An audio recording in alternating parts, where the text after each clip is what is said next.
Bom, então era isso. Eu queria pedir primeiro para o Sérgio falar dessa relação do Joaquim Pedro com o cinema e com a literatura. Eu acho que depois você poderia comentar um pouco dessa relação do Joaquim com o cinema novo. E depois a gente entra no filme, na análise do filme. Obrigado, gente. Bom, muito boa noite.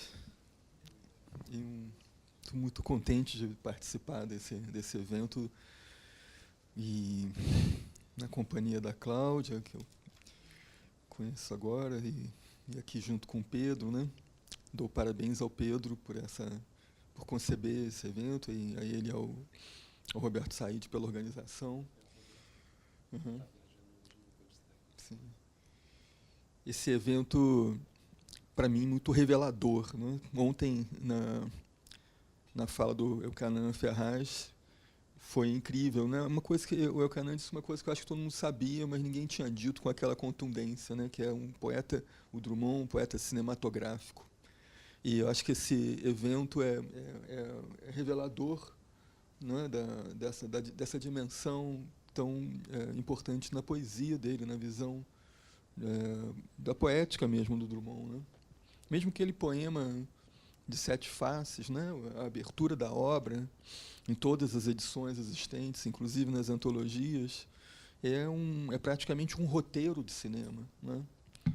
Aquela cena no bonde, né, com os personagens, as pernas, o homem atrás do bigode e dos óculos, né? É um poeta de quer dizer, esse uso da montagem, da visualidade, a transversal numa obra tão longa que durou décadas. O que é ainda mais surpreendente por ser esse justamente, quer dizer, o poeta da visão precária, não é? das retinas tão fatigadas, das pupilas gastas na expansão contínua do deserto, da vista barrada pelo prédio, etc, etc, etc. Não é? Justamente esse poeta é o poeta tão, enfim, fielmente cinematográfico, tão constantemente cinematográfico. Esse poema que sugere o filme O Padre e a Moça, o poema se chama O Padre, a Moça, é publicado no livro Lição de Coisas, mas antes, como grande parte da obra poética do Drummond, aparece no jornal, no Correio da Manhã. Agora não me lembro a data exata, deve ter sido 1960, pouco antes da publicação do livro.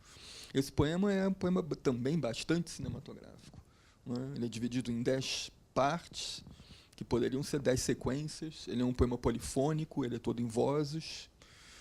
Ele é um poema que está muito interessado pela modernidade das comunicações, inclusive pela possível repercussão midiática, né, de um escândalo em que um padre supostamente rapta uma moça. Né? É um poema muito, muito vibrante e que tem passagens, como boa parte da poesia, muito difíceis de interpretação, mas que nos impelem a essa atitude de intérpretes. E, como eu disse, esse é um poema que sugeriu o filme, né? O filme é muito diferente do poema. Na verdade, trata-se de uma cadeia de sugestões, né? O filme sugeriu o filme, que eu estou insistindo nesse verbo porque ele aparece, né, num letreiro no início do filme, sugerido pelo poema de Carlos Drummond de Andrade, né? Assim como o poema foi sugerido por uma lenda popular, a lenda da Gruta do Padre. E essa lenda, segundo essa lenda, enfim, um padre teria fugido com uma moça, desde o Piauí até a Bahia, não sei onde foi, né, para essa gruta, e ali teriam sido incinerados pelos perseguidores, né. Enfim, o Joaquim Pedro ele está trabalhando sobre a mesma lenda, com essa intermediação de alguns elementos da poesia do Drummond. E eu nem sei dizer se o filme é um filme drummondiano, né? O filme parece assim, como se fosse assim, uma redução do Drummond a uma de suas faces, talvez, uma face muito profunda. Eu até me lembro de um poema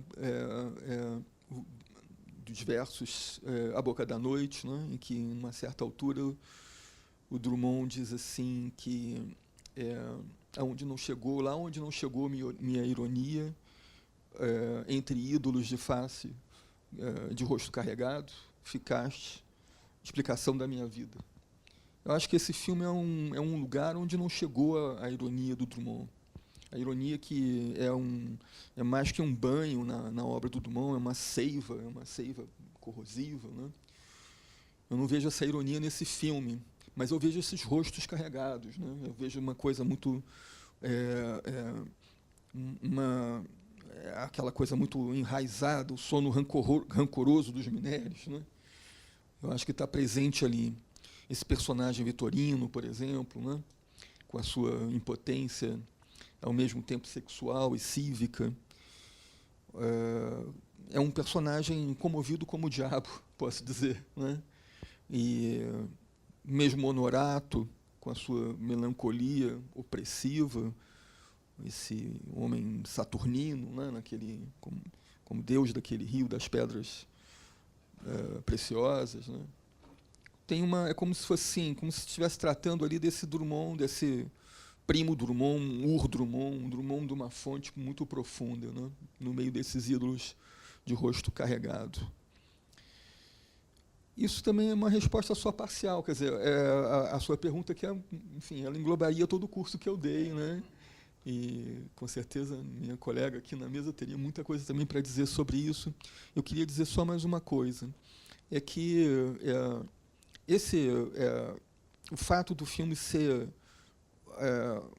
aceitar uma sugestão do poema e fazer uma obra tão diferente do que esse poema propõe, o poema não, quer dizer, seria totalmente absurdo dizer é uma adaptação do poema, é a tradução do poema em filme, como muita gente diz, inclusive gente reconhecida, né? Isso é totalmente absurdo, não se trata disso, né? E o mais notável no filme, para mim, é como o jovem Joaquim Pedro de Andrade, no seu primeiro longa-metragem, se aproxima do gigante Carlos Drummond de Andrade, que era um poeta mais do que reconhecido, um homem com 60 anos de idade, né? De igual para igual. E faz uma apropriação muito consequente, severa, pensada, formalmente impecável, dos mesmos elementos que sugeriram a poesia do Drummond, né? Ele olha para o Drummond olha para ele, o surdo entendimento dos poderes, né? E não entra na sombra do Drummond, é isso. E faz um belíssimo filme.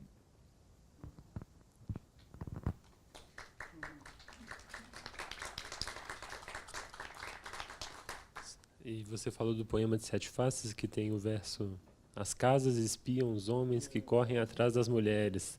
Então acho que esse filme tem essa presença muito forte das janelas, né? Que ao mesmo tempo essa vigilância da cidade provinciana e esse desejo interditado ali, né? Um desejo.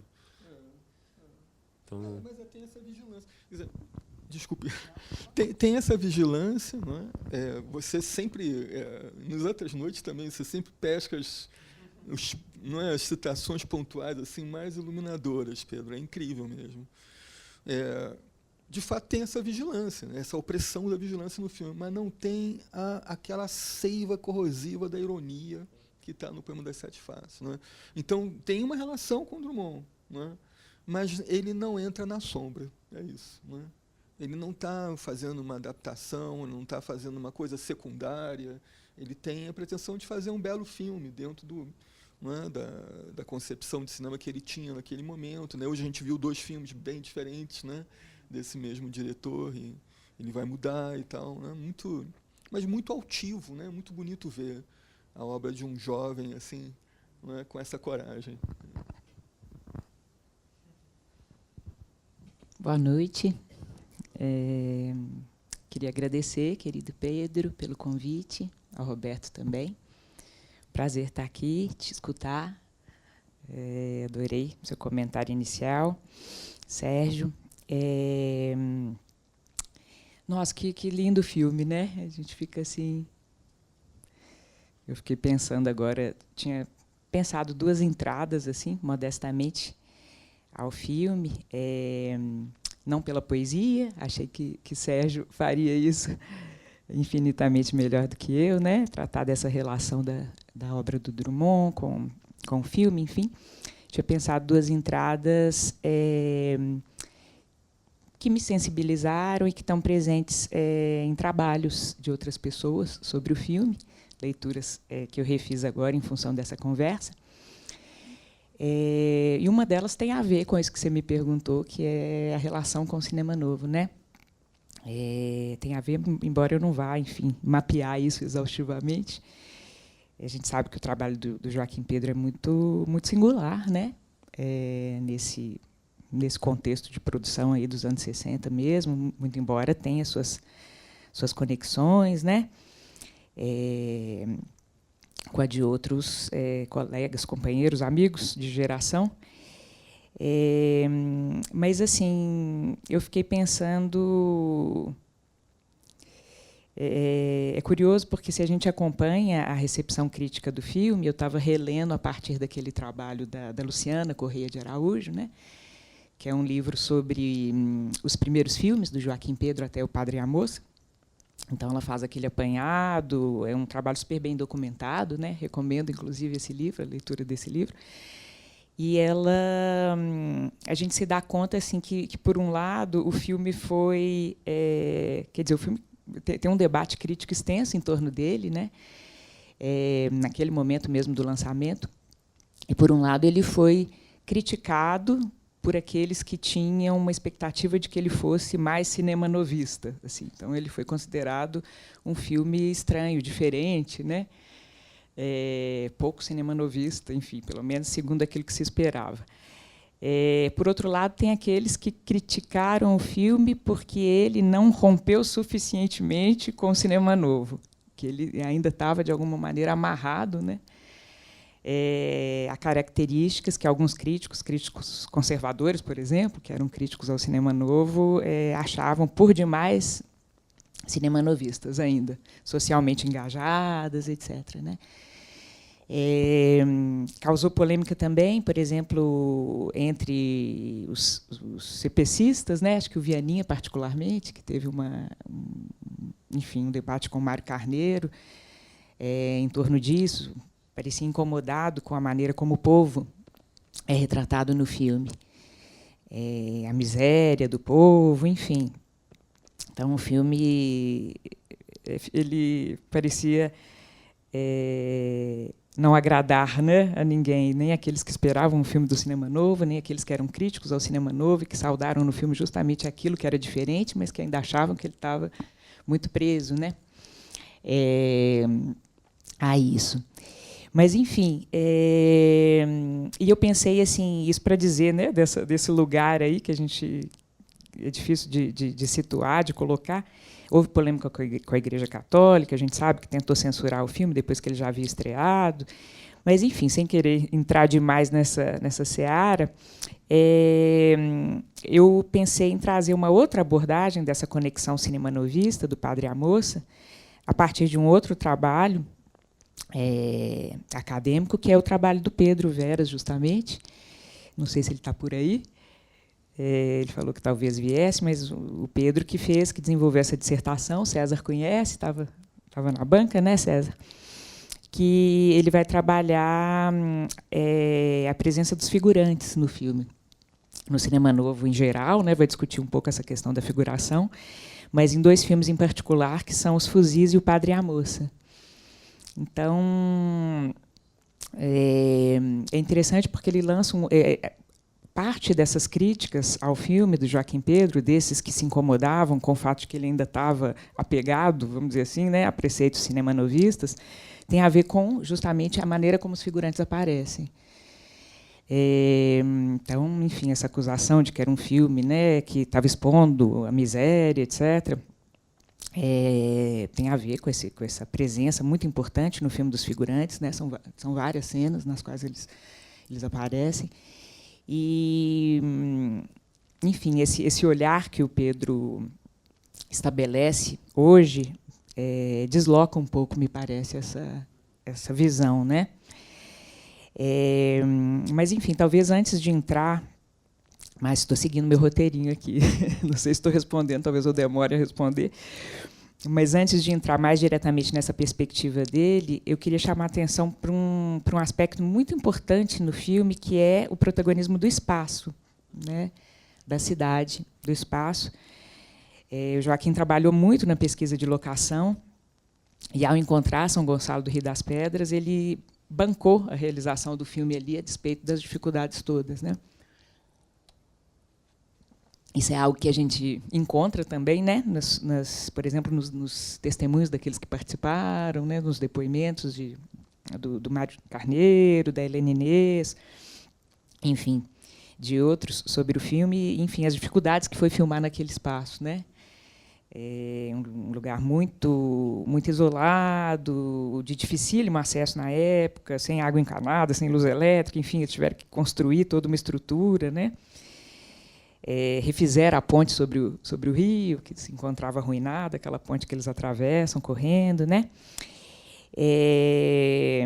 E, inclusive, num depoimento em que ele comenta a parceria com o Mário Carneiro e alguns conflitos que eles tiveram durante o processo de filmagem, o Joaquim Pedro conta que, assim, em vez de uma opção dramática de iluminação, reforçando, por exemplo, a expressão de um ator, o Mário, que era também gravurista, como vocês sabem, apresentava soluções mais pictóricas, assim, né? Mais atentas à ambiência, em geral, situando os atores no espaço, né?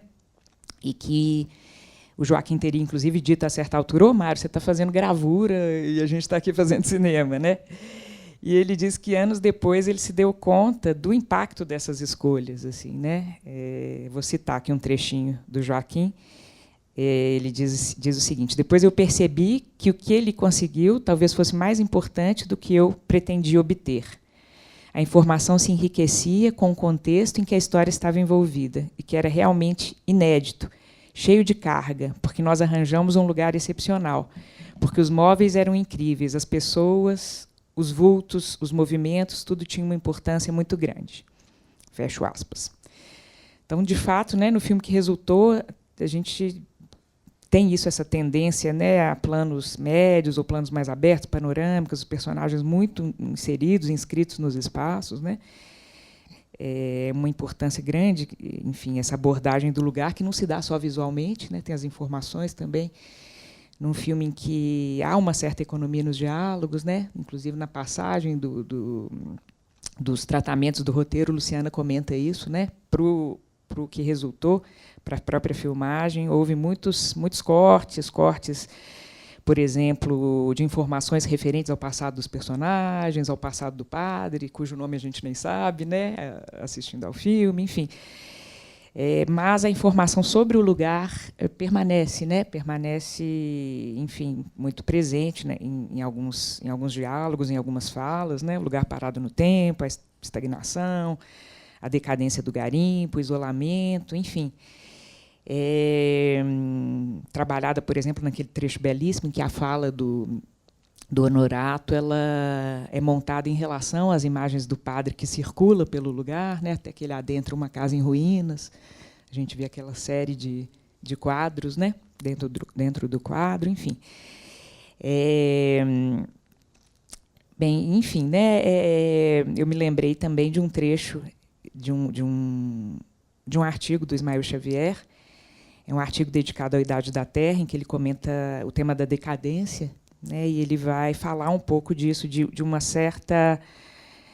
certo interesse, né, do cinema crítico brasileiro, desde o cinema novo, por o que ele chama de mundos em dissolução, com os quais essa filmografia, estou citando o Ismael agora, dramatiza problemas sociais, faz inventário das condições do oprimido e de sua resistência na história brasileira. Então, acho que, sem dúvida, a gente pode pensar o Padre e a Moça aí, né, nesse... acabei de perder as minhas anotações. Vamos ver se eu vou ficar perdida, hein? Sem elas. Acho que, sem dúvida, o Padre e a Moça a gente pode situá-lo... Isso aí não tem esse risco, né? nessa série aí de filmes que se voltam para mundos em dissolução, né? E eu acho que essa ênfase no lugar, no espaço, é muito importante. E eu, enfim, fiz esse introito todo para reconectar aí com o trabalho do Pedro, né? Sobre os figurantes, sobre o modo como que o filme trabalha com a presença fundamental também de moradores de São Gonçalo do Rio das Pedras, em várias cenas, né? O Pedro vai se inspirar inicialmente na leitura do livro do Didier Huberman, Povos Expostos, Povos Figurantes, né? Para quem os figurantes seriam no cinema o que o povo é na história, né? Ele trabalha essa analogia, né? Ou seja, tendencialmente explorados, mantidos em segundo plano, instrumentalizados, com papel decorativo, às vezes, nas narrativas, algo que o cinema novo, em alguma medida, contraria, né? Então, quando ele se volta para as imagens de alguns desses filmes, ele vai reconhecer essa espécie de novidade figural do cinema novo, já que alguns desses filmes inscrevem a aparição inédita no cinema brasileiro até então de figurantes, justamente, né? Moradores dos lugares filmados, atores não profissionais, enfim, que vão trazer para as imagens as marcas das experiências históricas nesses lugares, mas também alguma coisa da exceção, né, irremediável de cada vida, para falar como Jean-Louis Comolli, especialmente em alguns filmes, né? Então ele vai trabalhar assim de maneira mais detida justamente com o Padre Amos e com os fuzis, né? E por vezes ele vai notar, ele vai analisar isso detidamente, na verdade, né? Como é que a presença documental dos figurantes perfura as cenas em alguns desses filmes. No sentido de desviar o nosso olhar da narrativa, desviar o nosso olhar do protagonismo, né, de atores e atrizes profissionais, perturbando documentariamente essas elaborações ficcionais prévias. Então, assim, essa, por exemplo, é uma conexão, né? A gente poderia pensar desse filme com outros filmes do cinema novo, nos quais a presença dos figurantes é igualmente importante, né? Então, mesmo que o filme tenda a um tratamento coral dos figurantes, eu estou aqui citando um texto do Elias Heredo, o crítico que escrevia para o Jornal do Brasil e que escreveu, acho que uns três textos sobre o filme na época do lançamento, mesmo que o filme opte, né, por muitas vezes não individualizar, por mobilizar os moradores narrativamente, em cena como grupo repressor, hostil, né, ao amor do padre e da moça, como você diz, presenças que estão ali meio que vigiando, espiando, né, ocupando os cantos dos enquadramentos, entreouvindo os diálogos, parece uma espécie de ameaça que vai crescendo, né, até, enfim, a perseguição final. Mesmo assim, há momentos assim em que a presença individual de figurantes parece perfurar a cena, para falar como Pedro, trazendo outros sentidos. Então, ele traz alguns exemplos muito interessantes, assim. Um deles é aquela cena do velório do Padre Antônio, em que tem uma imagem que dura significativamente, assim, na qual o padre está à direita, fazendo aquela reza em latim, né? A gente tem o caixão do Padre Antônio e um figurante à esquerda, um homem sentado, assim, né, muito ereto, de braços cruzados. E, pela disposição dos corpos, por um lado, é como se ele assomasse do caixão, assim. Ele está logo atrás do caixão sentado, né? Tem um pouco essa sugestão. A gente poderia pensar como se o destino dele, né, e de todos os demais, né, e do povoado mesmo, fosse a morte, né? Mas ele resiste, né? Tem uma postura assim muito quase que afronta, assim, né? A câmera, e ele trabalha um pouco isso, assim, como que essa posição rígida, né? Posição meio que de força, de resistência, né? Parece confrontar, inclusive o próprio aparato, porque ele olha para a câmera, né? Ele se dirige o olhar para nós, assim. Enfim, esse é um dos trechos que ele analisa também o trecho fortíssimo e muito importante na mercearia, né, do Honorato, justamente naquele momento que ele vai explicar para o padre a decadência do garimpo e, né, um pouco da história, né, socioeconômica do lugar. E, a princípio, a gente só vê o padre e o Honorato, né, em cena, até que o padre olha, e daí a gente finalmente tem acesso a ele, a um garimpeiro. E também pela maneira como, enfim, a câmera dura nele. Depois tem um outro enquadramento no qual ele permanece encarando o Honorato, né? Depois que ele já tinha feito as contas e dito: você agora me deve tanto, etc. O padre se aproxima para perguntar mais uma coisa. Enquanto os dois estão entretidos naquela conversa, ele se mantém muito firme ali. E o Pedro vai dizer ali, aquela cena é quase como uma arena, né? Na qual, entre os dois lados, né? Bem, tem um balcão no meio de um lado, né? Quase que esse enfrentamento entre a história dos opressores e a história dos oprimidos. Ele parece trazer para a cena, com seu corpo, né? Uma presença assim, muito mais expressiva, assim, de tudo aquilo que está sendo dito, né? Uma encarnação de tudo aquilo que está sendo dito. Mas, enfim, isso para tentar fazer, ao mesmo tempo, chamar atenção, né, para aspectos singulares do filme e tentar fazer por uma outra via, talvez, essa conexão com o cinema novo que você tinha pedido. Muito obrigado.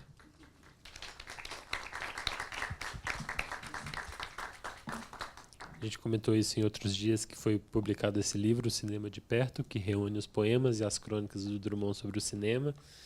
E tem uma crônica publicada no Correio da Manhã, em 5 de junho de 1966, que ele responde à questão da censura do filme, o Drummond. E ele fala: não pretendo, porém, defender o padre e a moça passando atestado de bom comportamento ao cineasta.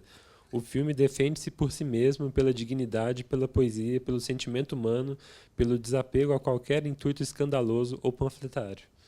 E eu fiquei pensando que é um debate sobre moral, ali nos anos 60, no Brasil, no contexto da ditadura militar, e como a obra do Joaquim Pedro se constrói nesse momento tão difícil da sociedade brasileira, né? Então, o momento que o Ismael Xavier vai denominar como modernização conservadora, né?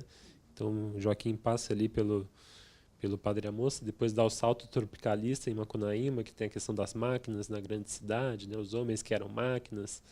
Ele volta aos modernistas para fazer um salto tropicalista, e depois, em 72, ele faz esse filme Os Inconfidentes, que tem uma relação ali com a ditadura também, né? Então, se vocês pudessem comentar um pouco dessa questão. E só para falar que a moral estava em pauta nesse texto do Drummond dos anos 60, assim como na primeira crônica que ele publica sobre Diana Caçadora, que era um filme perseguido pela Liga da Moralidade. Então o Drummond está sempre pensando, eu acho que na autonomia estética dos filmes e nessa relação de tentar moralizar a arte.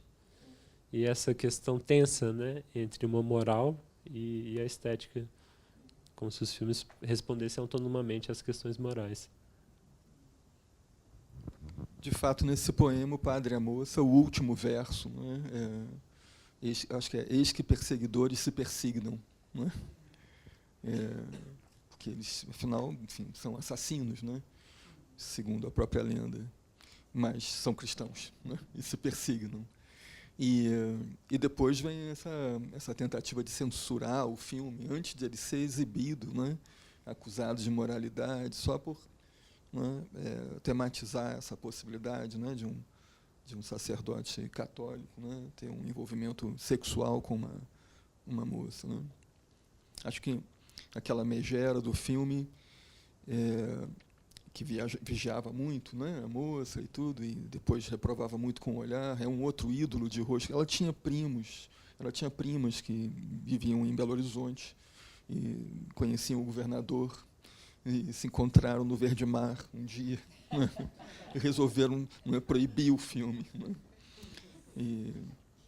Mas é interessantíssimo esse final do poema, né, que tem é um poema longo, narrativo, que tem um teor trágico. Né? Termina com esse verso, né? Com a consumação da catástrofe, né? E a persignação dos perseguidores.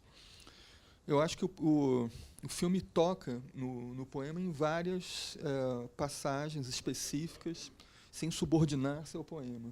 Um deles, um dos aspectos de contato é esse, né? O teor trágico do poema, embora o entrecho seja muito diferente, a abordagem do poema seja bastante outra. O filme também tem um teor trágico, né? Quer dizer, os personagens, os heróis, são arrastados para aquele desenlace, né? Inevitavelmente. E isso é um dos pontos que eu queria frisar. O outro ponto que é explicitado no letreiro final do filme, né? É esse partido visual, né? Que a Cláudia comentava, né? Sobre o trabalho do Mário Carneiro, né? Que eu acho esplêndido, né? Esplêndido, né? O partido visual está muito inspirado, né? Possivelmente naquele verso que é citado, né? São 2 versos, né? No final do filme. Ninguém prende aqueles 2, aquele negro amor de rendas brancas, né? São versos do princípio do poema, e esse partido visual de trabalhar esse contraste, né? O preto associado ao padre e o branco associado à moça, isso vai ficando mais intenso, né? Do meio para o fim do filme. E vai confirmando a impressão que a maioria dos espectadores tem, desde o início, de que o aparente realismo é como se fosse apenas é como se fosse uma batina superficial de convencionalidades, não é? Rapidamente a gente observa que o importante no filme é o que está mais perto do corpo, né? Dos personagens, né? Mais perto da pele, abaixo da superfície, né? Vestida, né? Dos corpos. É um plano simbólico. Esse poema do Drummond, eu estou me desviando muito da sua questão, mas vou tentar no final voltar para ela. Esse poema do Drummond, eu tenho a alegria de ver alguns alunos aqui em sala, mas não sei se já apareceu para eles isso. Ele contém o meu exemplo clássico, como professor, de metáfora absoluta. Eu disse que é um poema muito polifônico, né? Tem uma passagem, eu acho que é a terceira passagem, que é um anjo que está falando, né? E esse anjo, por sua vez, ecoa vozes populares, né? De pessoas escandalizadas e justificando a perseguição. E nessa passagem, os versos são os seguintes, assim: quem tem sua filha moça padece muito vexame, contempla-se numa poça de fel em cerca de arame. Esse é o meu exemplo clássico, ele é tão perfeito, né? Porque nós todos conhecemos todas essas palavras, né? Poça, fel, cerca, arame, nós sabemos o que significa o verbo contemplar-se, né? Nós, enfim, nem precisamos ir ao dicionário para ver nenhuma dessas palavras, mas a gente não, quer dizer, a reunião delas, né? Não existe no mundo empírico, não existe no mundo referencial da linguagem, né? Elas estão juntas e criam uma coisa que é feita pelo poeta, né? E é uma metáfora absoluta no sentido de ela estar desprendida mesmo de qualquer nexo fixo com a empiria, né, com o mundo referencial. E que, nessa hora, o leitor, quer dizer, ele não vive uma experiência estética real ao ler o poema se ele não responde ao desafio dessa proposição. O que é contemplar-se numa poça de fel em cerca de arame? Nós nunca vimos uma poça de fel em cerca de arame, porque isso só existe na poesia do Drummond. Foi o Drummond que inventou isso, né? E o leitor tem que responder a isso. E aí o filme, né? Eu vejo, quer dizer, o filme, com a linguagem do cinema, digamos assim, produzir efeitos e proposições que poderiam, quer dizer, eu poderia chamar de análogas, né? Por exemplo, aquela pedrada, depois que a cidade inteira já sabe que a moça teria passado uma noite, né, ela visitou o padre à noite, né? O padre, né, notando que já está, enfim, mal falado na cidade, ele grita o nome dela, ela chega até a janela e fecha logo a janela e, pum, voa uma pedrada, né? E, aliás, o filme também é esplendidamente montado, né? é o Eduardo, já a parceria, né, tão fecunda com o Eduardo Escorel, né? Ali tem um exemplo de montagem muito certeiro, né? Aquela pedrada tem esse efeito de crispação, que a gente nem vê de onde parte, né? A pedra tem esse efeito de crispação que demanda do espectador uma resposta.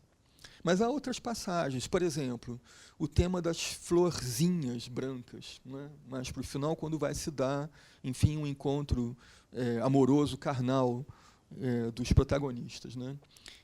Primeiro ela colhe uma florzinha, é uma florzinha muito singela, branca como a roupa dela, como a cor que já está no partido, né, estético, né, artístico da fotografia associada a ela, e começa a provocar o padre, né, e como se o tentasse de uma maneira muito inocente, né, muito singela também.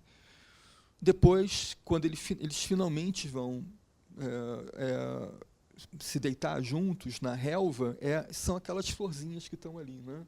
O corpo, a pele dela, magnificamente filmada e tão delicadamente enquadrada, está confrontada com as flores, o vento, né?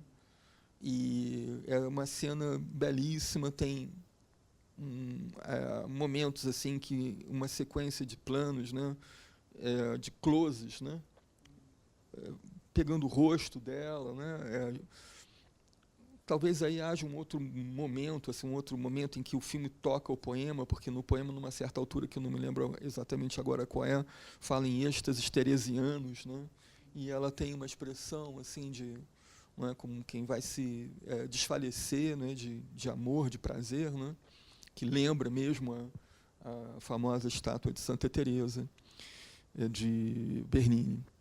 E depois, quando termina esse momento belíssimo, em que está todo mundo muito comovido com a cena, há de novo um corte muito duro, muito, né, em que a gente vê aquelas florzinhas lindas serem pisadas pelas horrendas botinas do padre, né? Então, né? Quer dizer, é isso, de novo, o filme, com a montagem, com os recursos, ele produz uma crispação, a gente tem que responder aquilo. Ou então, coisa que eu só observei hoje, revendo o filme pela milionésima vez, né, tem uma hora em que, é o último exemplo que eu vou dar, em que o padre vai ao quartinho dela, né, o Honorato está embriagado, né, o padre vai ao quartinho dela, secretamente, e vai, eu vou te levar daqui, né? Ele percebe que tem que salvar aquela moça dali, né? Ele não sabe, mas ele já está fatalizado, né? E aí aparece, quer dizer, tem umas gravuras no ambiente, no quartinho dela, e uma das gravuras me intrigou. É um falcão, né? É um gavião real, eu acredito que seja um gavião real, né?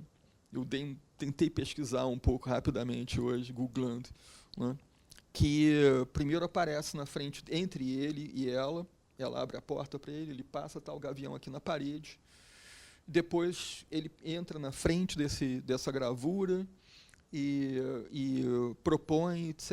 Mas você está louco, a câmera se movimenta ligeiramente, o gavião fica bem nas costas dele, assim, né? E eles vão fugir, né? E começa a fuga, aí vem aqueles pios, né? São pios agourentos, né? De ave de rapina, né?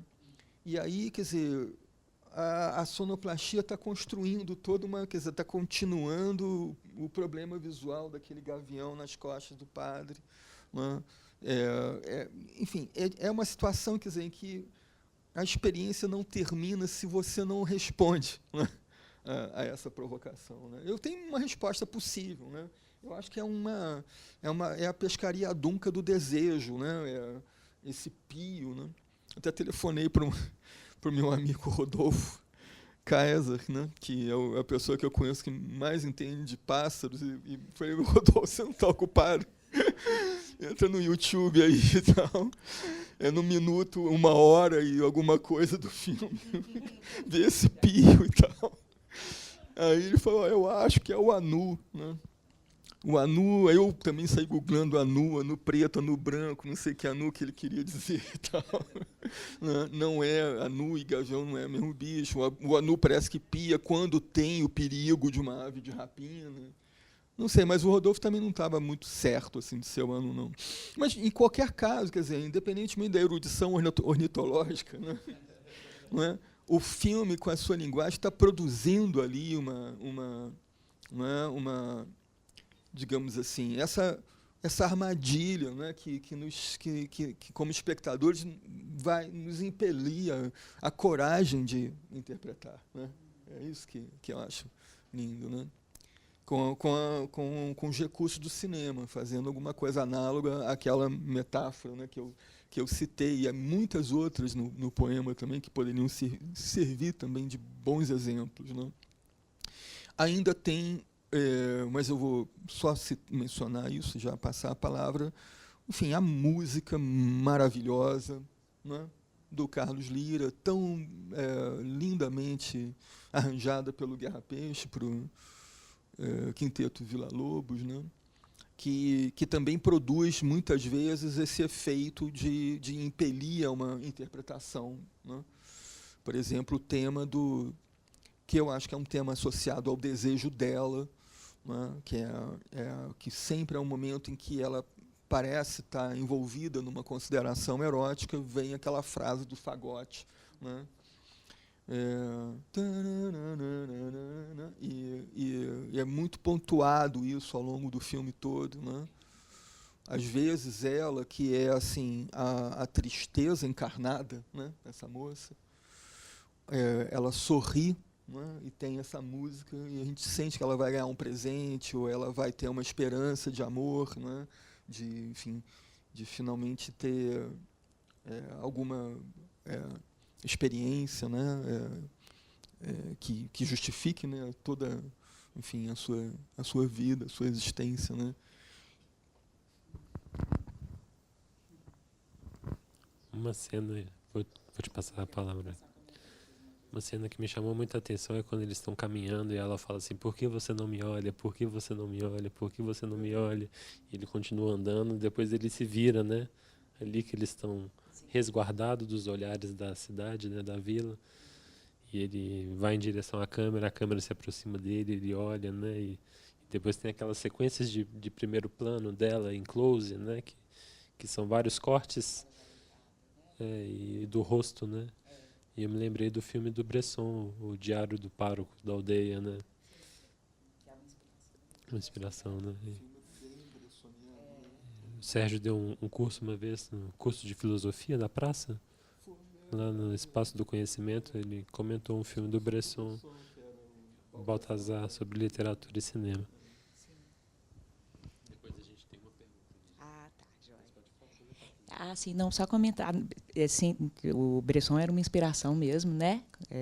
Confessa, é interessante os depoimentos dos atores, né, sobre o processo de ensaios. Parece que eles ensaiaram muito, ainda no Rio, né? Antes de, sobretudo, Helena, não era o Paulo José que faria o padre, né? Era outro ator que faria o padre, e ele parece que ele adoeceu logo que chegaram, né? Em São Gonçalo, e o Paulo José veio às pressas para substituí-lo. Mas a Helena comenta sobre esses ensaios exaustivos, assim, que de alguma maneira buscavam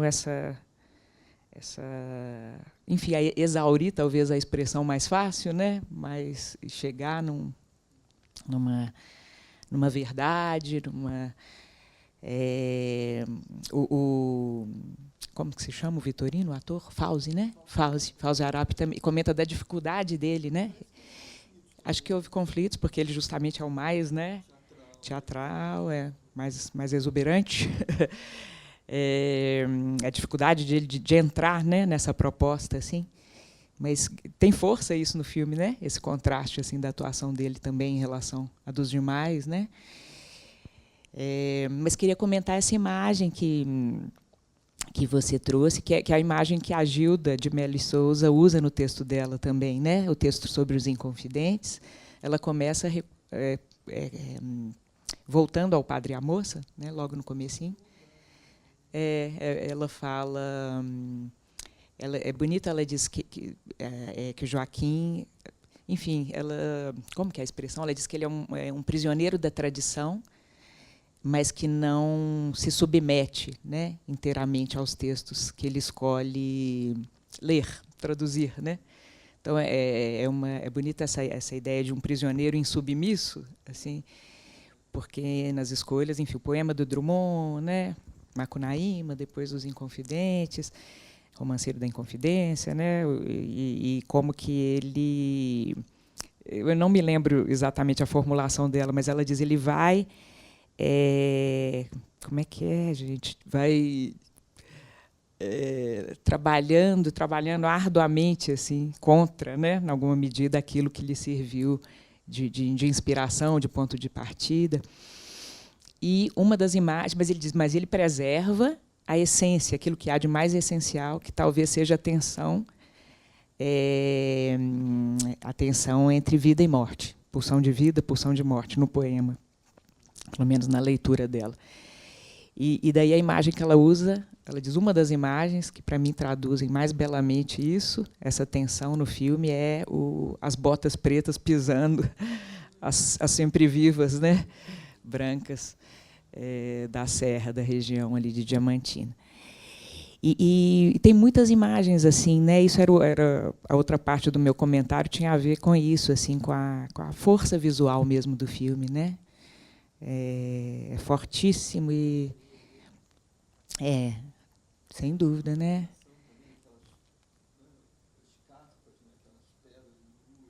É belíssimo, né? Tem um contraste grande entre as duas partes, né? A primeira parte do filme, depois a fuga, né? Um contraste visual grande na maneira de filmar, né? Numa soltura maior, assim, da câmera, que trabalha com a teleobjetiva, né? Ali naquele trecho todo, posterior à saída deles da cidade. Enfim, a montagem também é mais livre, é mais moderna, por assim dizer, nessa segunda parte. Mas há muito esse trabalho, a coisa do negro amor de rendas brancas, que era um dos títulos, né? Acho que ele pensou nesse título para o filme inicialmente, esse trabalho com o contraste preto e branco, né? Com essa coisa do negativo, positivo, negativo, né? Tal como nas cartelas finais, que a epígrafe aparece em preto sobre a cartela branca, depois isso se inverte, né? Eu me lembrei de um trecho que é fortíssimo, que ele até afeta fisicamente os nossos olhos, assim, pelo contraste, que é o momento em que, logo após,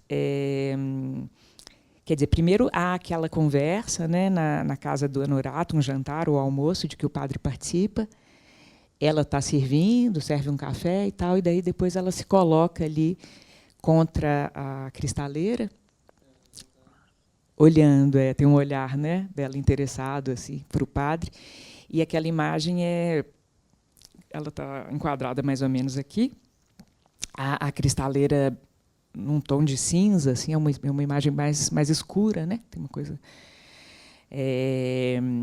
meio subexposta, assim, só o vestido, parte do vestido que contrasta, e daí corta para a imagem do padre num espaço externo, a silhueta dele contra o céu. Então tem uma inversão grande assim na escala dos enquadramentos, nessa relação figura e fundo, né?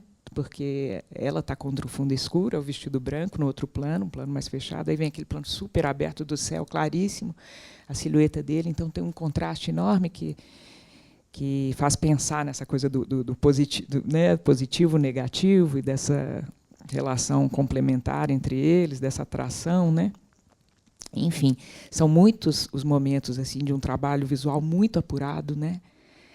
Que se dá assim essa visualidade expressiva não apenas no interior dos planos, e que tem a ver não só com a fotografia, mas também com o movimento dos corpos, né?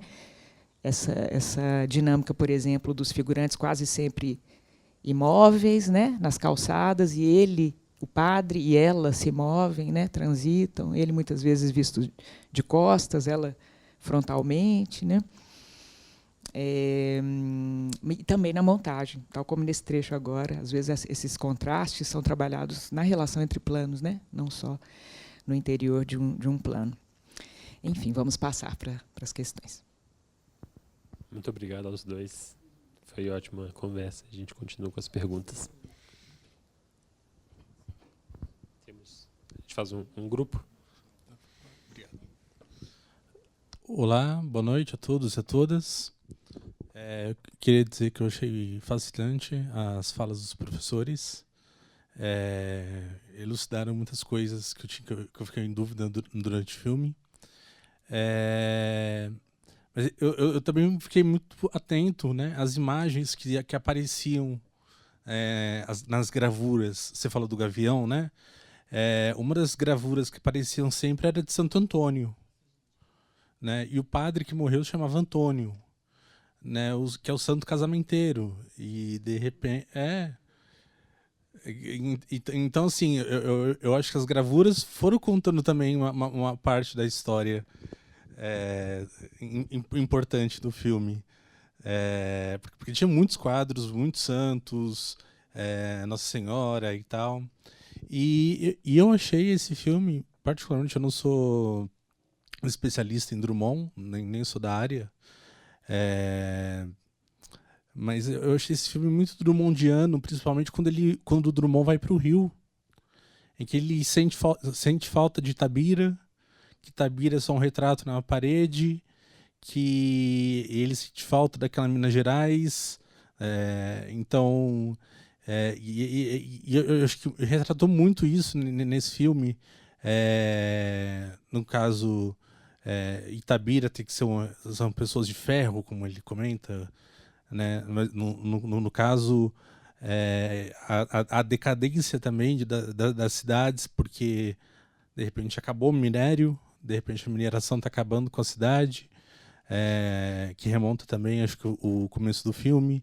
O diamantes de Diamantina estavam acabando. Eu acho que tem esse saudosismo, eu senti isso, do Drummond no Rio de Janeiro com Minas Gerais. Ele sentindo falta de Itabira, querendo aquela Itabira antes de chegar a Vale, aquela Itabira melancólica, onde as pessoas passeiam na calçada, onde, enfim. E tem também a imagem que eu achei fascinante, né? A igreja barroca. A igreja tem um aspecto meio barroco, assim, né? Então, eu acho que tem muita mineiridade, e mais do que isso, uma mineiridade melancólica, saudosista nesse filme. Foi essa impressão que eu tive. Então, é esse comentário que eu queria fazer. Obrigado.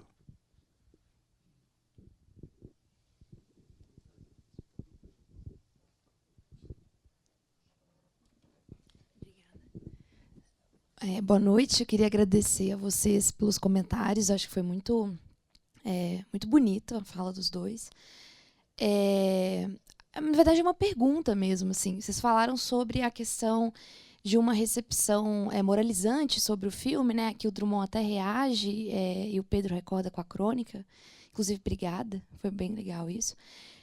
Eu queria perguntar se vocês têm alguma informação, acho que talvez a Cláudia saiba disso, de como que foi a recepção dos habitantes de São Gonçalo na hora da recepção desse filme, assim, e também na hora da filmagem, principalmente.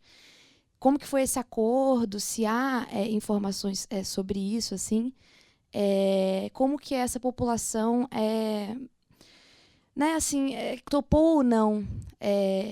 E se houve conflito? Como que foi esse acordo com o Joaquim?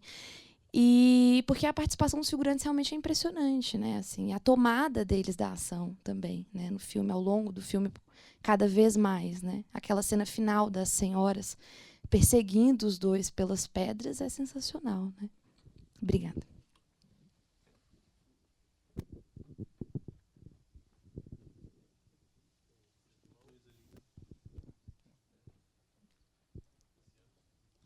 Fazer um comentário rápido. Obrigado, gente. Muito bons os comentários. Eu fiquei hoje, eu já vi esse filme algumas vezes, mas hoje especialmente fiquei com a sensação, e ouvindo o Sérgio falar da ironia e a Claudinha dos figurantes, que talvez, não deliberadamente, como um propósito, acho que o filme é um filme grave, denso, né? Mas, ao mesmo tempo, eu acho que essa presença dos figurantes ela serve, se não como uma ironia, mas ela produz um certo distanciamento, né? Ela produz um estranhamento no interior do drama, vamos dizer assim. E eu acho que, de alguma maneira, ela até acusa um pouco o que esse drama tem de patético, assim, num certo sentido, porque talvez afora... É claro que é belíssimo e eu acho que é extremamente comovente, a gente fica muito seduzido pela história. Mas, ao mesmo tempo, talvez fora a Helena e Inês, os três personagens são absolutamente patéticos também, né? Nos seus sentimentos, nos seus dramas, na maneira como eles vivem essa sexualidade reprimida, tipicamente mineira também. Enfim, tem algo ali que eu acho que é possível reconhecer algo da ordem do patético também. Isso talvez seja uma leitura um pouco a contrapelo, assim, né? do filme. Mas, ao mesmo tempo, eu acho que a presença desses figurantes ela transforma o drama, né? Ela emoldura o drama de uma forma e serve como uma espécie de distanciamento que acusa também algo da ordem do teatral, né? Não necessariamente pelo que os figurantes representam, mas como um efeito de presença mesmo, né? E o Joaquim, me parece, a defesa de que o filme se passasse ali era absolutamente necessária, né? Quer dizer, o filme precisava desses figurantes, ele precisava da cidade, precisava desses rostos que ele muito habilmente insere dentro da narrativa como elementos de distanciamento, né? De olhar, de comentário, às vezes de forma irônica no acompanhamento do padre, de forma que, no fim, eu acho que, apesar da tragédia, tem um certo gozo, assim, de ver eles pegando fogo, assim, sabe, no fim. Não sei, assim, acho que é uma leitura possível também do filme, assim, acho que tem uma pequena vingança dos figurantes ali, de alguma maneira, que se apresenta. É uma leitura meio maluca, mas um pouco para colocar essa questão aí. Boa noite. A gente pode responder essas, depois a gente faz mais um grupo. Pode começar.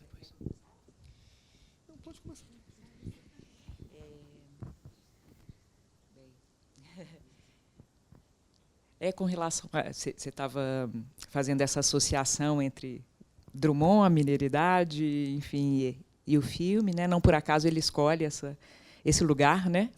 Filmar neste lugar, em São Gonçalo do Rio das Pedras. Tem uma carta do Joaquim que eu acho que é citada pela Ivana Bentes naquele livro Revolução Intimista, que é um perfil, né, do Joaquim Pedro de Andrade, é um livrinho assim curto. E ela comenta de uma carta trocada quando ele estava na Europa estudando, né? Depois ele vai para os Estados Unidos, isso aí no final dos anos 50, comecinho dos 60. Ela comenta que ele está escrevendo para, não sei se é para o Sarraceni, mas é alguém que tinha dito para ele que o Glauber tinha um projeto, um daqueles grandes projetos do Glauber, de fazer filmes em diferentes regiões brasileiras, e ele estava distribuindo as regiões entre os cineastas de predileção dele, que o Joaquim ficaria com a região sul, ele teria que ambientar isso no projeto do Glauber, que nunca se realizou. Joaquim ficaria com a região sul, que daí o Joaquim escreve para o Sarraceni, fala assim de maneira brincalhona, você diz para o Glauber que eu não quero ficar com a região sul, não. Dá um jeito dele me passar Minas Gerais, porque eu já tenho uma ideia de filme. A parte ele tinha lido Lição de Coisas, né? O Joaquim, eu tenho uma ideia de filme e para mim e só dá para fazer em Minas. Esse filme só dá para fazer em Minas. Então já estava com a ideia do filme logo ali no começo mesmo dos anos 60, né? Bem, inclusive tem uma outra história que eu acho bonita que está nos dois livros, tanto no da Ivana como no da Luciana Corrêa Araújo, que é aquilo que o Joaquim dizia, que ao ler o poema e desejar um filme, né, a partir do poema, ele agarrou uma imagem, que foi a primeira imagem que surgiu para ele, que é a imagem da pele, né, de uma pele alva e de uma batina, de um tecido negro e áspero, né? A pele da moça, o tecido da batina. Seria a primeira imagem assim que ele teve, que aliás é realizada bonitamente assim na cena da fuga, né? Depois da situação do amor entre eles ali, que quando eles estão deitados, né? O primeiro plano, antes que apareça o padre com o rosto contra o chão de areia, abrindo os olhos, o primeiro plano que a gente vê é um plano da pele branca e do tecido negro, né? Um plano abstrato, assim, né? É lindíssimo. Bem, com relação à sua pergunta, Sara, eu não sei dizer. Eu acho que o filme não foi, não ouvi, né? Nesses testemunhos, nesses depoimentos que estão compilados sobre o filme no livro da Luciana Araújo, não há nenhuma referência à exibição do filme posteriormente para os moradores. Agora, com relação à feitura do filme, eles contam que, por um lado, o filme, no seu processo de produção, acabou beneficiando, né, em muitos sentidos, assim, a população do lugar, porque, por exemplo, a ponte que estava arruinada foi refeita para a realização do filme, aquela ponte que eles atravessam. A equipe ficou, acho que, uns 3 meses preparando o lugar, né? Tem uma coisa... O Mário Carneiro conta que trabalhou como arquiteto mesmo, assim, arrumando coisas. Eles refizeram a ponte, houve essa coisa de fazer banheiros, porque, né, não tinha banheiros, não tinha... Houve toda uma estrutura, né, que eles tiveram que montar para que o filme fosse feito. Então, havia isso, havia também enfim, o filme era um trabalho, né? Ofereceu um trabalho assim para as pessoas do lugar, e que isso foi importante para elas.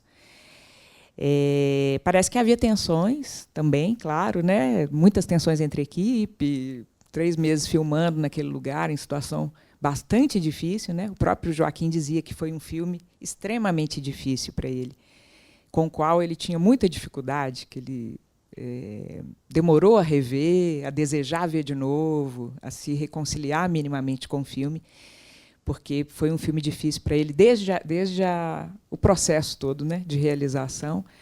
Também porque ele dizia, é um filme de negação, né? É um filme, enfim, que ele é um filme que se constrói a partir da recusa de muita coisa. Ele, inclusive, diz que o Macunaíma teria sido, nesse sentido, libertador para ele, né, realizar Macunaíma, porque o filme anterior tinha sido um filme, isso que ele diz, um filme de negação, um filme de retenção, né, de regramento. Mas, enfim, é isso. O que eu tenho de informação é isso. Parece que, em relação à população do lugar, também um pouco de tensão, porque aquela equipe jovem, né, de pessoas jovens, a própria figura da Helena Inês parece que produzia tensão no lugar, assim.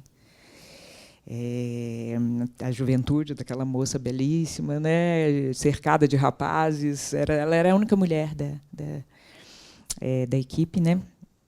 Bem, e qual que é a última questão mesmo? Do João. É muito interessante. Engraçado que no trabalho do Pedro Veras, ele fala, a certa altura, sobre a vingança dos figurantes. Assim, ele usa essa expressão contra o aparato, né, César? Tem uma coisa assim, mas um pouco para caracterizar esses momentos nos quais, assim, a figuração ganha relevo, ganha importância e coloca, vamos dizer, estremece a cena, né? Por exemplo, essa presença que, às vezes, esse trecho que eu comentei, né, por mais que aquilo que importe, né, para a história que está sendo contada seja o padre rezando em latim lá no velório do Padre Antônio, enfim, o Paulo José também, ele está maior no enquadramento do que aquele figurante, né? Mas os dois têm cada um ocupa uma metade, vamos dizer, do enquadramento, e a gente pode perfeitamente olhar para o figurante e se deter nele, se quiser, né? Até porque ele está olhando para a gente. Então, ele se refere um pouco a isso, a esses momentos em que o figurante, que está sempre ali relegado, né, a um papel secundário, ao segundo plano, a fazer parte do decor, etc., ele ganha uma proeminência, uma força, uma importância em sua aparição, em sua presença, que, por vezes, até, vamos dizer, perturba a ficção, perturba a narrativa. E acho super interessante esse seu comentário, sua interpretação, João. Acho que tem isso mesmo, tem momentos assim que, por exemplo, no momento do enterro, né, em que tem vários figurantes ali presentes, né, e a atuação do Fauzi se dá ali no meio, né, quase como se eles estivessem assistindo ao teatro, né, e em alguma medida distanciando, como você diz, o drama, enfim, acho interessante. Tem um momento até meio cômico assim, quando as beatas cercam o padre, né? E cada uma dizendo, fazendo ali um comentáriozinho, uma fofoca, um diz que me disse sobre a relação do Honorato com a moça, por exemplo. Enfim, acho interessante o comentário, sim. Bom, obrigado pelas perguntas. Eu também gostei da ideia do distanciamento, né, que o João propõe, acho muito interessante. Eu não diria que não tem distanciamento, né? Só não é o distanciamento da ironia. Ironia é distanciamento, né? Mas não é esse o distanciamento que tem o distanciamento da alegoria, bastante, né? E essa ideia, essa questão dos figurantes também dá o que pensar mesmo, né? Eu queria conhecer esse trabalho também, muito bacana. Tem várias situações, de fato, em que a gente percebe, né, uma certa tensão distanciadora, né?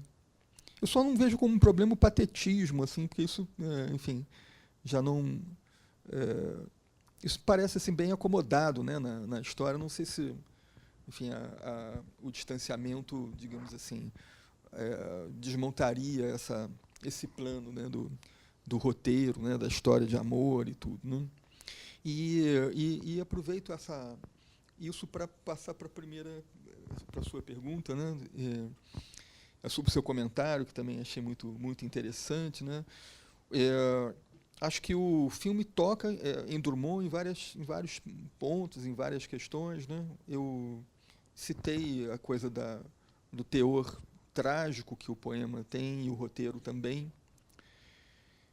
E tem a melancolia, que você também cita, né? O filme também trabalha com uma melancolia muito arraigada, né, nos personagens, especialmente no Honorato, a meu ver, mas nos outros também. Isso enfim, o Drummond é um prato cheio para a melancolia, né? E da maneira dele. Eu queria era lembrar aqui uma passagenzinha.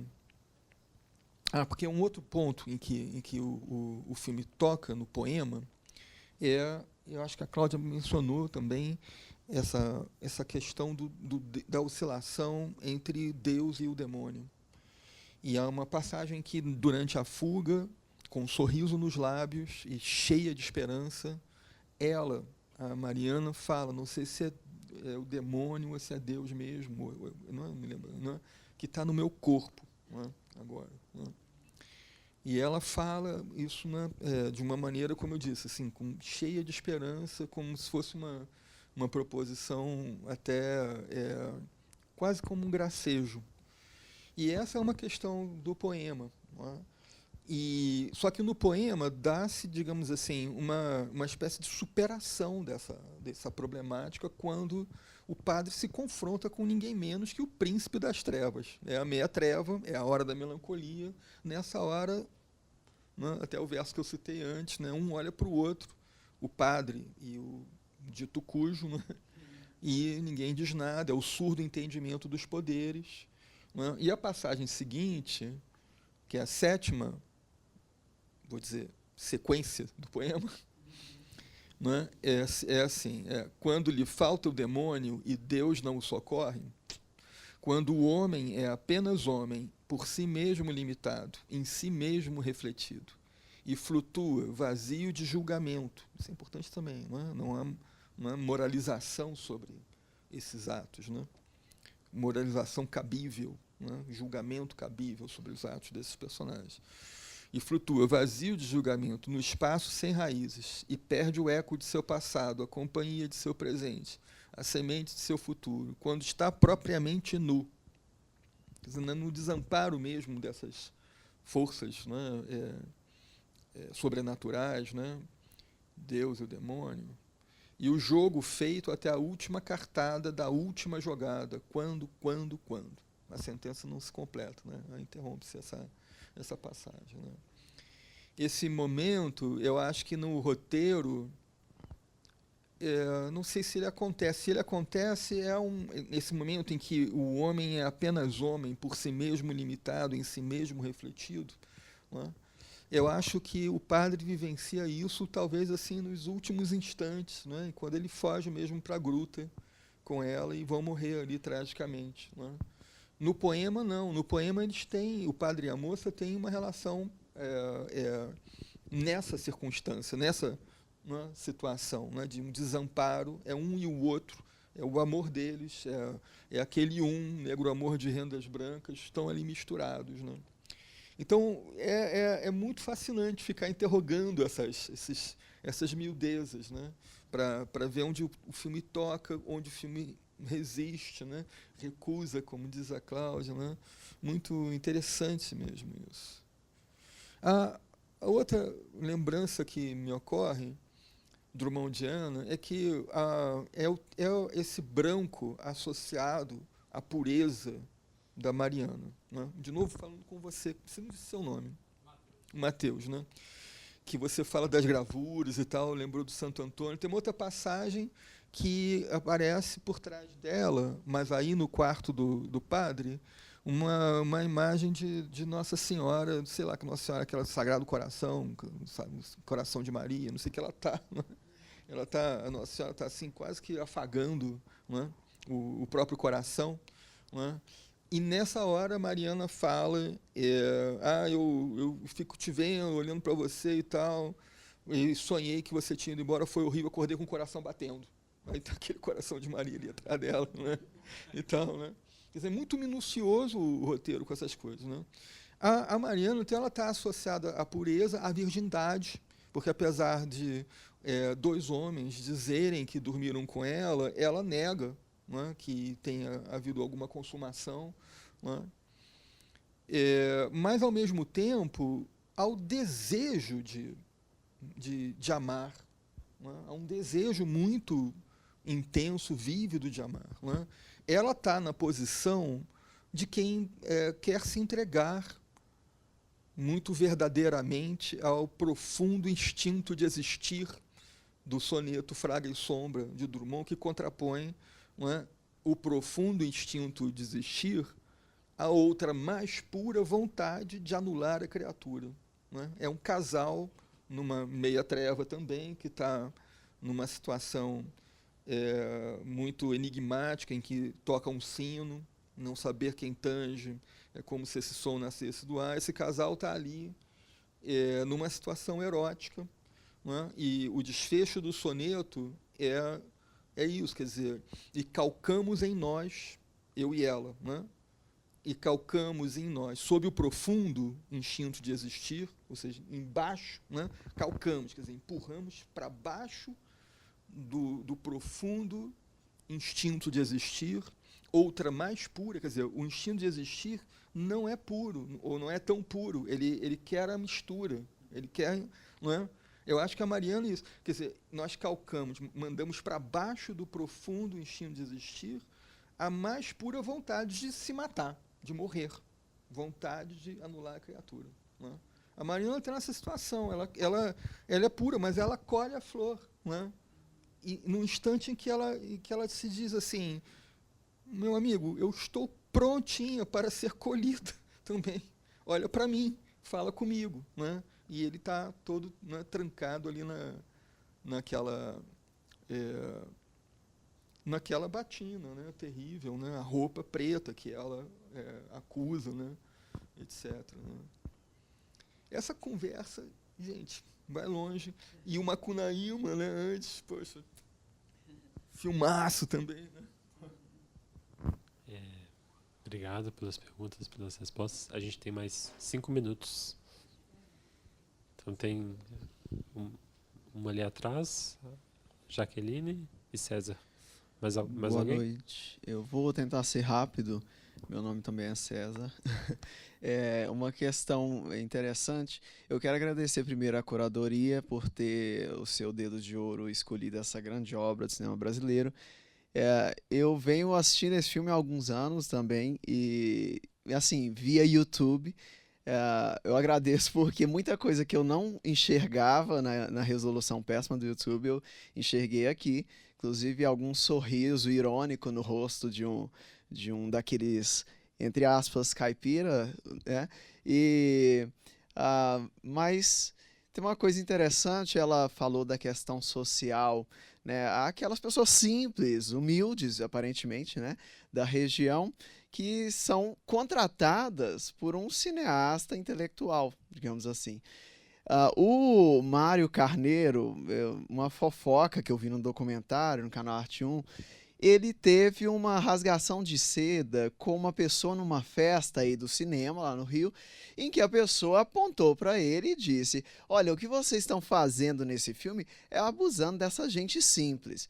Eu quero ver o salário que vocês estão pagando para ele. Muito provavelmente é uma coisa irrisória, né? E eu acredito que talvez seja mesmo, a gente não chegou a saber disso. Mas isso é muito interessante, essa questão social aí. Mas que eu, na minha opinião, confere um charme, né? Confere um charme, essa simplicidade ali, o amadorismo deles. Aparentemente só tem 4 personagens profissionais ali. Não sei se o padre que estava morrendo era um ator profissional, seria o 5º se fosse profissional, mas a maioria tem aquele amadorismo, né? Eu acho isso que é um charme nesse filme. É criticado, obviamente, né, pelo abuso que pode ter vindo assim sobre essas pessoas, mas eu acho um charme. Inclusive, na hora do velório, eu acho muito engraçado que, na hora de pegarem as alças, o seu Honorato fala: pega ali. E ele se confunde, o cara fica nervoso, ele não vai, o outro vem, e aí ele fala: vem cá, o seu lugar é aqui. Na hora que ele vai pegar a alça, um outro desesperado já chegou correndo e pegou a alça. Então essas confusões eu acho que fica até bacana. Agora um segundo ponto, inevitável da melancolia, um cenário bucólico.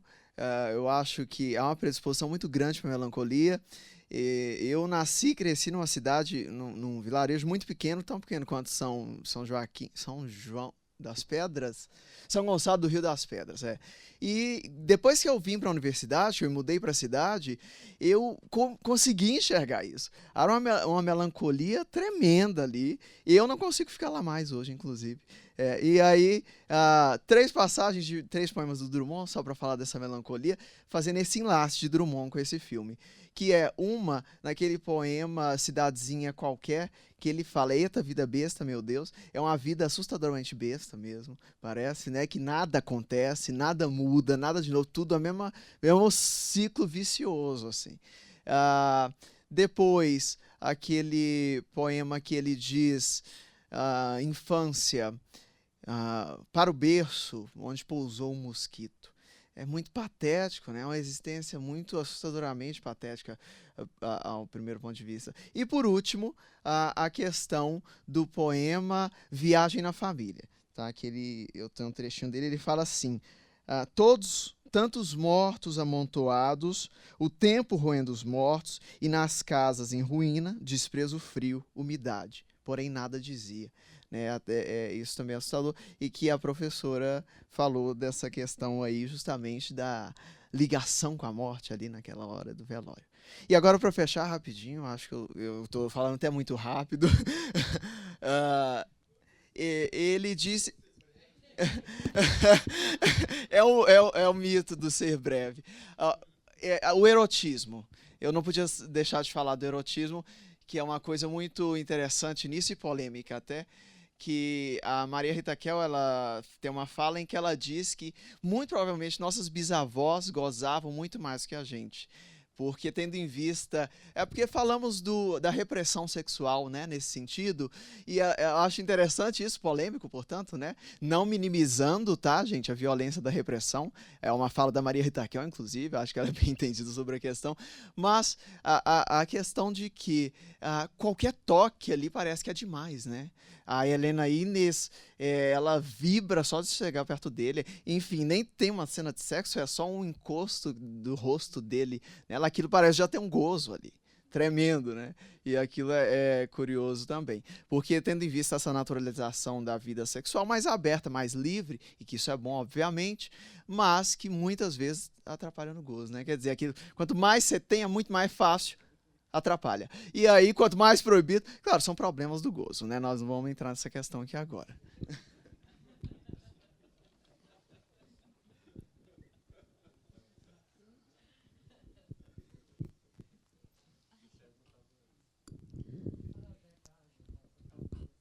Eu agradeço aí os comentários, os estudos, achei riquíssimo, maravilhoso. Ouvir isso tudo, tantas nuances num filme só. A gente vai vendo, assim, gente que não é da área de cinema, e depois vocês falam esse tanto de coisa, a gente fica, assim, muito emocionado mesmo de ver isso tudo. Eu fico pensando, assim, o que isso deve ter impactado para ele assistir esse filme, né? Para Drummond. Desculpa que eu não falei. Mas para Drummond, né, que ele, com aquele pensamento tão gigante e um coração tão pequenino, assim, ele deve ter ficado tão emocionado de ver isso, né, essa interpretação de tantas coisas. Ele deve ter enxergado, com certeza, isso tudo no filme, né? Vocês têm relato disso? Você tem, Pedro? Só aquilo do livro que você tem? De relato? Eu fico tentando imaginar o que foi para ele isso, né? Não saberia responder. Eu acho que... defende. Eu acho que o nosso tempo encerrou, gente. Infelizmente. Repetindo. Tem tempo? Encerrar, meu time? Dá tempo para mais uma?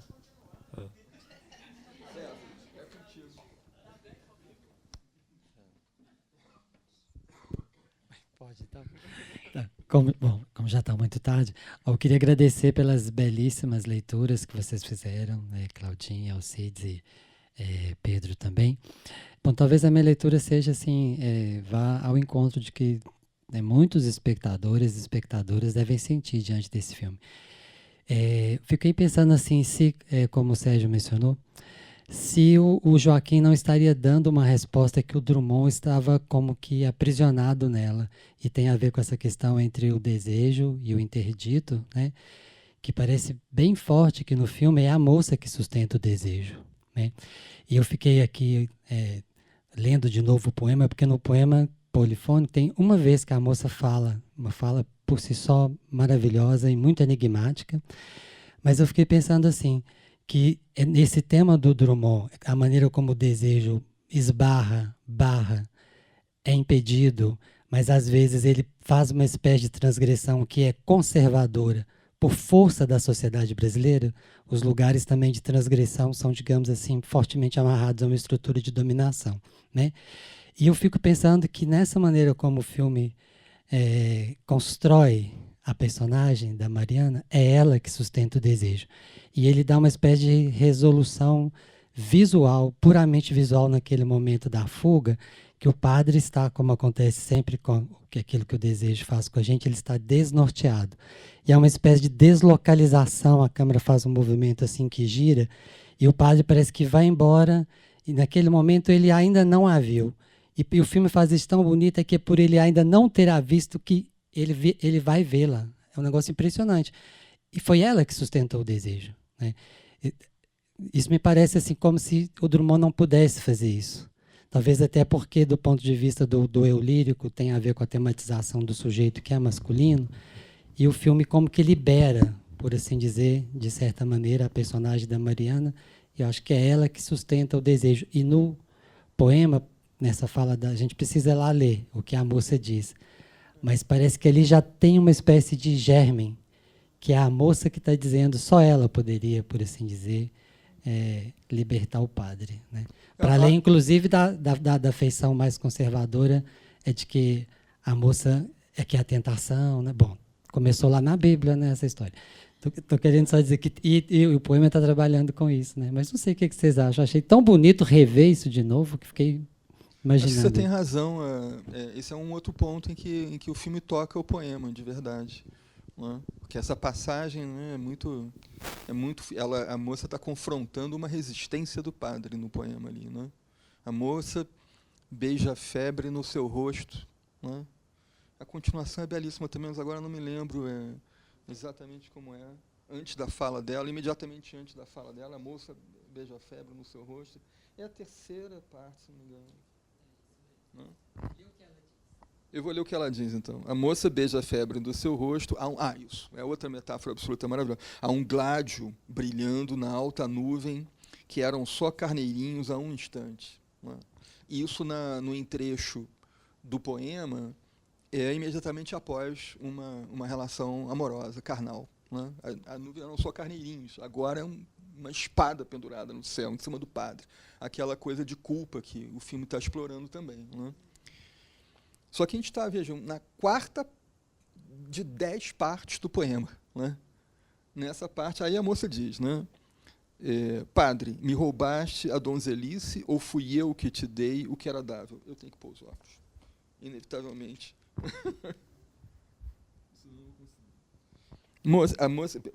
Padre, me roubaste a donzelice ou fui eu que te dei o que era dável? Não fui eu que te amei como se ama aquilo que é sublime e vem trazer-me rendido o que eu não merecia, mas amava? Padre, sou teu pecado, sua angústia? Sou teu pecado, tua angústia? Tua alma se escraviza a tua escrava? És meu prisioneiro. Estás fechado em meu cofre de gozo e de extermínio, e queres libertar-te? Padre, fala, ou antes cala.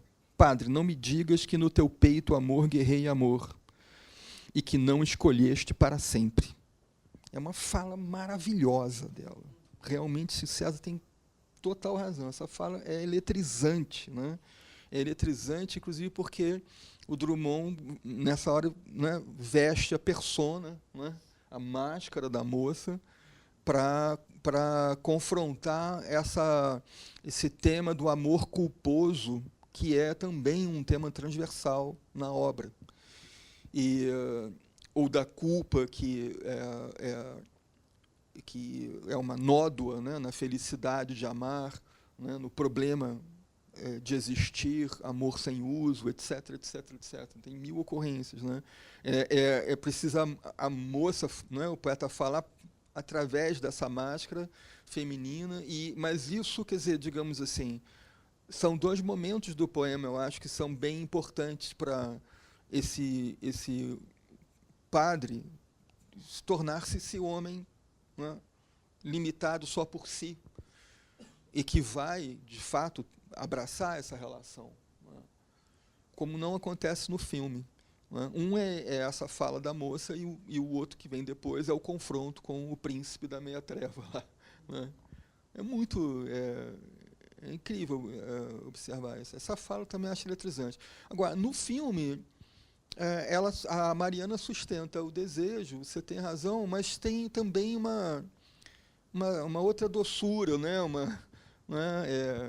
Digamos assim, o roteiro o Joaquim Pedro não se preocupou, não é, digamos assim, em construir o personagem da Mariana, né? A personagem Mariana, a partir dessa fala. Né? Ele tocou ali, mas é uma outra mulher, né? Essa moça. Eu acho, pelo menos, né? Achei lindíssima a observação. Eu li o poema, mas não o conheço bem o bastante para pensar assim de maneira mais consequente assim nessa relação. Mas eu acho linda a atuação da Helena Inês. Muito bonita, né? E assim, marcante também a recorrência de como é que ela é vista frontalmente, assim, muitas vezes, né? Enquanto o padre Está sempre de costas, não sempre, né? Claro, a gente vê o rosto dele também, mas há também muito essa imagem dele de costas, essa hesitação, o conflito interior dele é trabalhado muitas vezes através, né, dessa câmera que o filma de trás, né? E ela não, ela sempre vista de frente, né? Enfim, para dizer disso que César falou de sustentar, né? Adorei a observação. Eu queria só a gente tem mais um último minutinho, porque você, como é que chama mesmo? O César, o outro César. É só para deixar mais claro, talvez, essas críticas com relação à presença dos moradores do lugar no filme, né? Elas têm a ver, são claro que a gente teria que contextualizar, pensar melhor quem são esses críticos, o que eles estão falando, né? Mas, por um lado, tem um dos críticos que considera, como é que eu vou dizer, quase que acessória essa presença, como se os moradores do lugar que estão ali compondo as cenas, ele usa uma expressão forte, como se tratasse de um coro mórbido e decrépito, uma coisa assim. O Elias Heredo precisava ver exatamente o que está dito, mas é isso, é como se o filme mantivesse essas presenças em função, né, de uma espécie de compromisso social que o Joaquim traria, né, do cinema novo, dessa relação com os companheiros de geração, com aquela filmografia, por ser de esquerda, é claro, né, como os outros, enfim, mas que aquilo não fosse importante para o filme verdadeiramente, né, críticos que não estavam atentos aí a essa presença como alguma coisa que era fundamental para aquilo que o filme está construindo. Enfim, só para situar um pouco melhor, assim. Eu tinha deixado passar a sua pergunta sobre a reação do próprio Drummond, não é? Desculpe, eu também não tenho informação disso. Eu só sei que o Drummond defendeu o filme, né, contra essa tentativa de censurá-lo, né?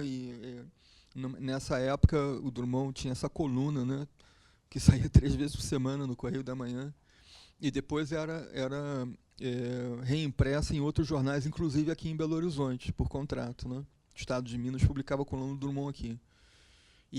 Então ele se pronuncia contra a censura. É um texto magnífico, bem, inclusive porque expõe o ridículo que é querer censurar um filme que nem se foi visto, etc., impedir uma pessoa de ter um julgamento próprio.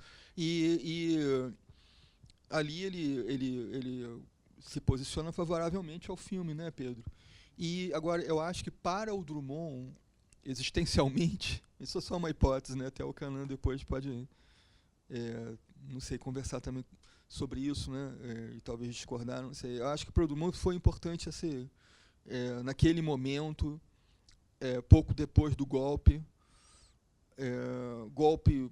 que ele não apoiou publicamente, né? Mas em peto, sim, né? Ele achou, quer dizer, ele recebeu bem o golpe. Ali foi talvez uma das primeiras, né, ocasiões em que ele mais ou menos toma consciência do que podia estar acontecendo com o Brasil, né, e o Drummond depois vai ser uma voz importante contra a censura em outros episódios, né. Mas esse episódio eu acho que deve ter tido uma importância particular para ele, né? A tentativa de censurar um filme que afinal é sugerido por um poema dele, né? Uma coisa especialmente dirigido pelo filho de um grande amigo, né? Que o Joaquim Pedro é filho do Rodrigo Melo Franco, né? Então foi uma coisa assim, interessante assim, do ponto de vista da trajetória do Drummond, né? Pena o Humberto não estar aqui também para comentar.